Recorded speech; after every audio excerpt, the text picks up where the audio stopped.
Dans de nombreux livres sur le trading ou sur l'apprentissage de l'analyse technique, on peut lire que l'indicateur RSI est très utile pour savoir quand un marché est suracheté ou survendu.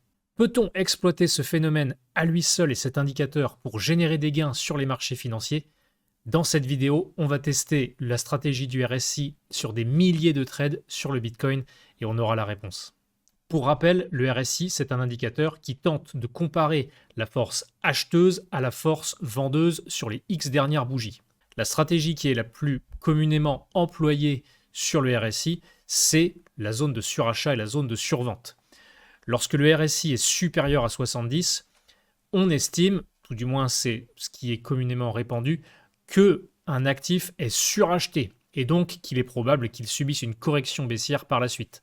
A l'inverse, lorsque le RSI est dans la zone inférieure à 30, on estime que l'actif est survendu et que donc il est susceptible qu'il connaisse un rebond par la suite. La stratégie qu'on va tester aujourd'hui, c'est de savoir si sur le Bitcoin, par le passé, le fait de vendre le Bitcoin lorsque celui-ci se trouve dans la zone de surachat et au contraire acheter du Bitcoin lorsque le RSI se trouve dans la zone de survente, est-ce que c'est une stratégie qui permet de nous donner un avantage statistique et donc de générer des gains? On va faire ça proprement avec un bel outil de backtest qu'on a développé chez Opsid.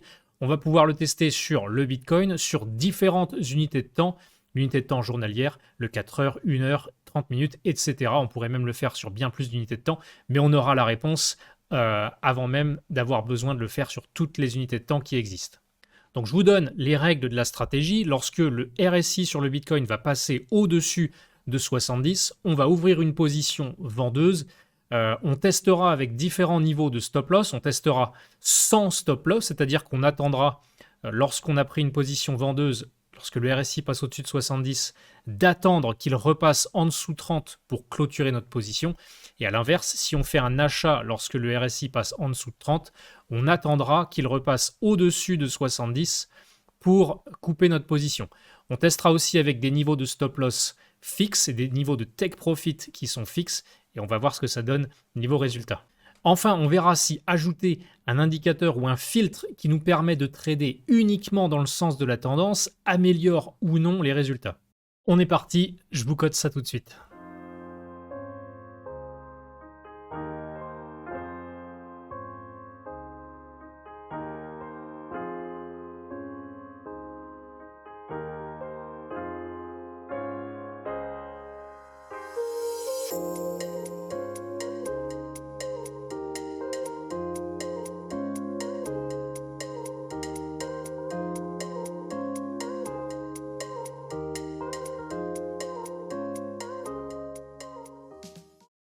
Ça y est, j'ai fini de coder le programme, on va pouvoir le lancer et regarder les résultats.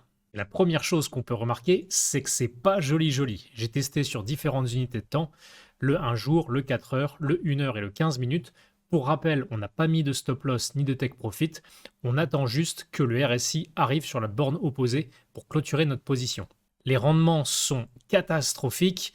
On est en effet sur des stratégies complètement perdantes. Sur le daily, on est à moins 35% de rendement depuis 2017. Sur le 4 heures, on est environ à moins 28, moins 38% pour le 1 heure et moins 42% pour le 15 minutes.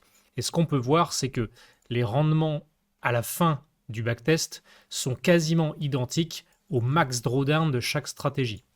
Ça veut dire que lorsque le backtest est fini, le capital est en fait à son point, proche de son point le plus bas qu'il ait connu historiquement. Une autre chose qu'on peut remarquer et qui est tout à fait logique, c'est que plus on va descendre en time frame et plus le nombre de trades augmente.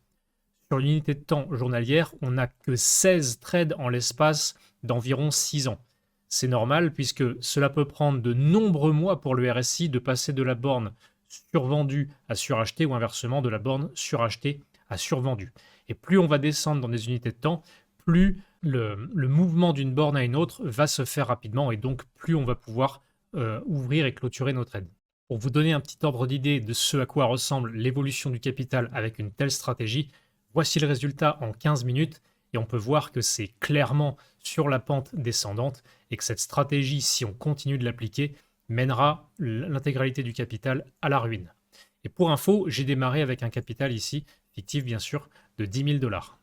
On peut voir qu'il y a bien sûr des phases où la stratégie, aussi simpliste soit-elle, est quand même propice à l'environnement de marché. Notamment ici où sur une période d'environ 100 trades, on a eu une bonne série de trades gagnants consécutifs, ce qui a permis au capital de rebondir. Mais globalement, la narrative et la logique derrière la stratégie n'apportent aucun avantage statistique, ce qui mènera donc forcément à une forte chute du capital plus on va exécuter des trades avec cette stratégie. Sur le 1 heure, là, c'est encore plus catastrophique. On a vraiment une belle courbe lissée à la baisse, témoignant une fois de plus de l'inefficacité totale de cette stratégie. Vous me direz, on y a peut-être été un petit peu fort en ouvrant et clôturant des positions uniquement en attendant justement que le RSI passe sur la borne opposée, car il peut se passer beaucoup de choses entre-temps. Voyons voir si, en clôturant une position, non pas quand le RSI atteint la borne opposée, mais quand il revient sur sa valeur de 50, ce qui correspond à la moitié de l'intervalle, est-ce que les résultats sont meilleurs? Dans la logique, on peut se dire que oui, car on n'a pas besoin d'attendre un fort retournement du prix qui nous ramène sur la borne opposée pour clôturer la position. Un simple retournement qui fait revenir le RSI sur sa valeur de 50 nous permettrait peut-être d'avoir de meilleurs résultats. Voyons voir. C'est bon, les résultats sont là. Et pour rappel, étant donné qu'on n'utilise pas de stop loss mais qu'on laisse le RSI nous sortir du trade, on place une taille de position fixe sur chaque trade, en l'occurrence 10% de notre capital total. Bon, les résultats sont améliorés, comme vous pouvez le voir ici sur le graphique de droite, mais ça ne suffit toujours pas pour en faire une stratégie gagnante. Au contraire, on est toujours clairement dans le désavantage statistique, ce qui fait que si on continue d'appliquer cette stratégie sur un grand nombre de trades, elle va nécessairement nous mener à la ruine. Ce qu'on remarque néanmoins, c'est que le nombre de trades, lui, a augmenté, ce qui est tout à fait normal, vu que les trades sont plus courts, on les clôture plus tôt, ce qui fait que sur une même durée, on ouvre plus de trades, étant donné qu'on n'a pas besoin d'attendre que le RSI revienne sur la borne opposée, ce qui pouvait prendre beaucoup de temps.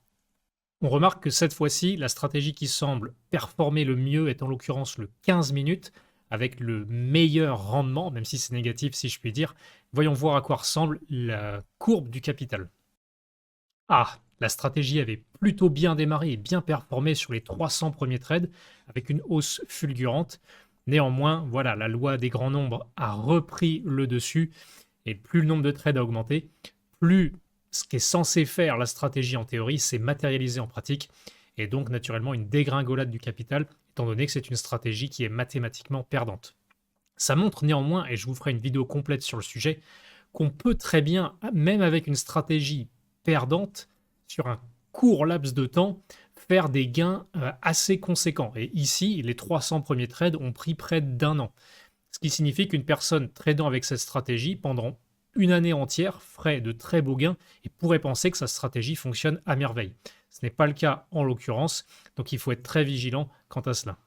On va maintenant voir si ajouter des niveaux de stop loss et de take profit, comme on peut très souvent le faire sur de nombreuses stratégies, améliore les résultats. Pour cela, on va se baser sur des stop loss réalistes en utilisant notamment l'indicateur ATR qui va faire que les stop loss vont se baser sur la volatilité histoire de laisser assez de marge au prix pour respirer une fois qu'on est rentré en position. On va essayer avec des ratios gain-risque de 2 et 3 pour nos take profit et voir ce que ça donne. C'est parti, je vous code ça tout de suite.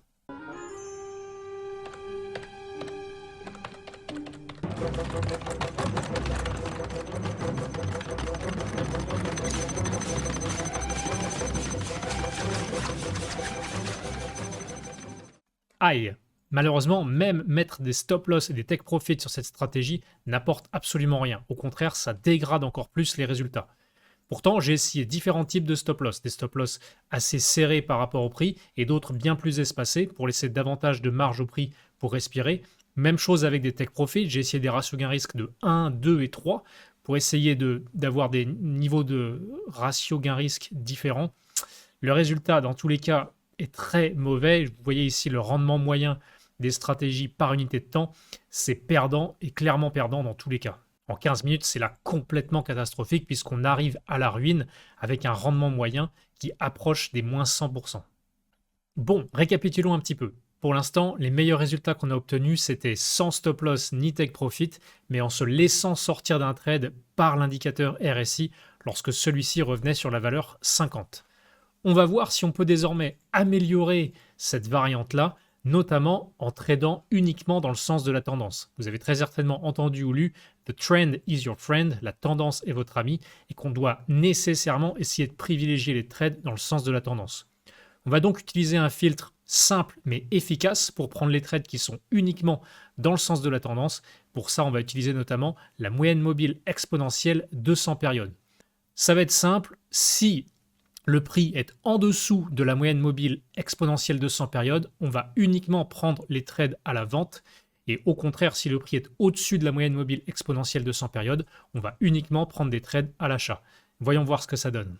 Bon, finalement, j'ai testé plusieurs grandes moyennes mobiles, histoire d'avoir un mix de résultats et pouvoir en faire une moyenne. Et ce qu'on peut voir à droite ici en jaune, c'est que oui, trader dans le sens de la tendance améliore grandement les résultats, tout du moins sur cette stratégie. On passe en effet, comme vous le voyez pour l'unité de temps 4 heures, on était avant à environ moins 28% de rendement moyen, et maintenant on passe à un rendement légèrement positif, mais qui n'est que de 2% en moyenne. Et ce qui est intéressant de voir, c'est l'évolution de nos résultats tout au long de cette vidéo. Ici à gauche, vous voyez les résultats de notre tout premier test, où on avait eu l'idée de rentrer sur un trade et de ne sortir que lorsque le RSI atteint la borne opposée, soit la surachat, soit la survente. Puis on s'est dit, si en fait on essaie de couper notre trade à mi-chemin entre ces deux bornes, et on a vu que ça avait amélioré les résultats, et maintenant, en essayant d'améliorer un petit peu plus la logique de la strat et de trader uniquement dans le sens de la tendance, on voit que les résultats sont encore améliorés. Globalement, ça reste des résultats très mitigés et vraiment pas utilisables en réel sur un compte.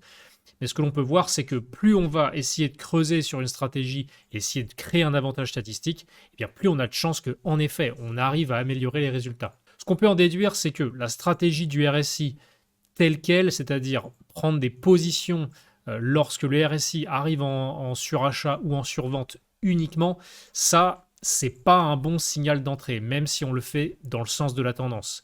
C'est pas quelque chose qui va vraiment nous donner un bon avantage statistique, avec de bonnes chances que le prix aille dans notre sens de manière significative. Donc, lorsqu'on lit en effet dans des livres ou sur des sites éducatifs en matière de trading que le RSI est bien pour savoir quand un actif est suracheté ou survendu, c'est vrai certes, mais en pratique, c'est pas du tout quelque chose qu'on peut exploiter, hélas.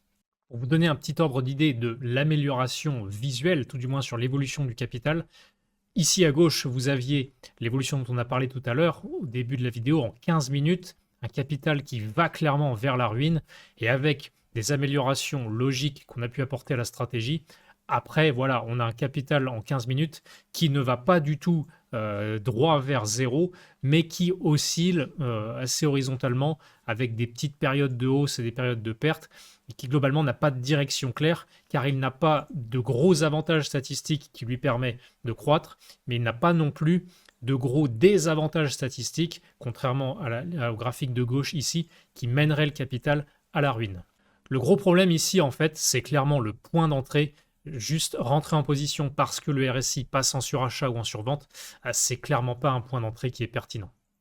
Le RSI peut être exploité pour créer des stratégies de trading gagnantes, mais le simple fait d'utiliser les zones de surachat et survente pour rentrer ou sortir, malheureusement, ça ne suffit pas.